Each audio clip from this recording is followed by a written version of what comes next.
So in today's 40 Laws of Power, we're going to deal with Law 15. Crush your enemy totally. All great leaders since Moses have known that a feared enemy must be crushed completely. Sometimes they have learned this the hard way. If one ember is left alight, no matter how dimly it smolders, a fire will eventually break out. More is lost through stopping halfway through than total annihilation.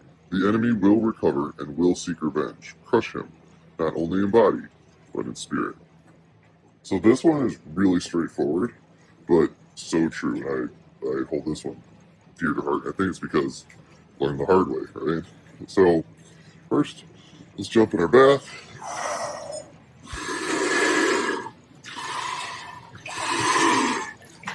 Okay, here we go. Let's go. Okay, so crush your enemies totally.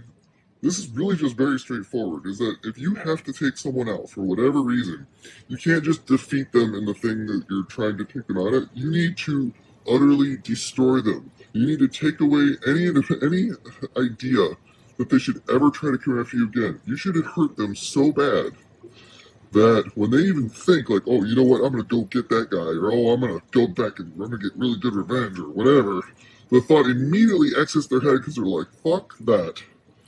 If this is what they did just from the last thing, if I try this, they'll probably murder me. You know what I mean? Like, they'll destroy my life.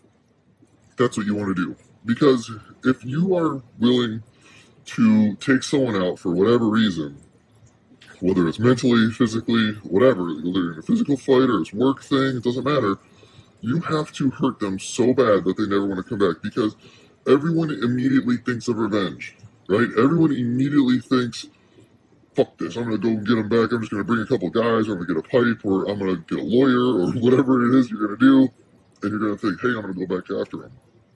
And that's when trouble happens, because they're going to get you when you're not expecting it.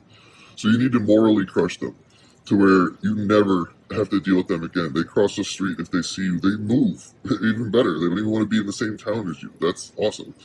So, when you crush somebody, when you have to destroy them, you remember, like, you're fighting with this person or company or people or whatever it is, and you don't want to ever be friends with them. If you've made the decision to where you're going to go after them for whatever reason, then at that point, it's all bets are off. You need to end that relationship hard. You need to make it to where they just don't ever want to fight you back.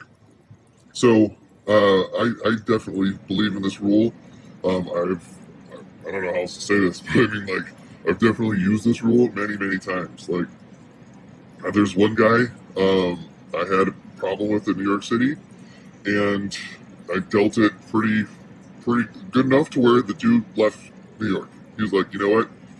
I'm not even going to be here anymore. It's not even worth it anymore. So, hey, that's a good thing. And on the opposite side, there's a guy I know, tattoo artist, big in New York. Well, he was. And the dude was like, he used to run the tattoo scene. I mean, like, everyone looked up to this guy. He thought he was invincible. I mean, this dude would crush his enemies. He was a huge proponent of, like, fuck everyone, whatever. And one day he fucked up, and he fucked over the Hells Angels up in Boston. And they take this rule to heart. So when they came back, they asked him to meet him up at a bar. They needed to talk to him. He showed up. They sat him down in a seat. They told him to sit down. They said, hey, because we like you, we're not going to break your hands. And then they took turns, and they just walked around and beat the ever-loving shit out of him while he just sat there on a chair sitting on his hands. And they just took turns pounding the fuck up. His face blew up like a fucking balloon. I mean, the dude had to have suffered multiple concussions from the shit that he went through. And I guarantee you, he never fucked with the Hells Angels again and never even thought about even trying to cross them, let alone ever work with them again. So he learned real fast that you do not fuck with the HA.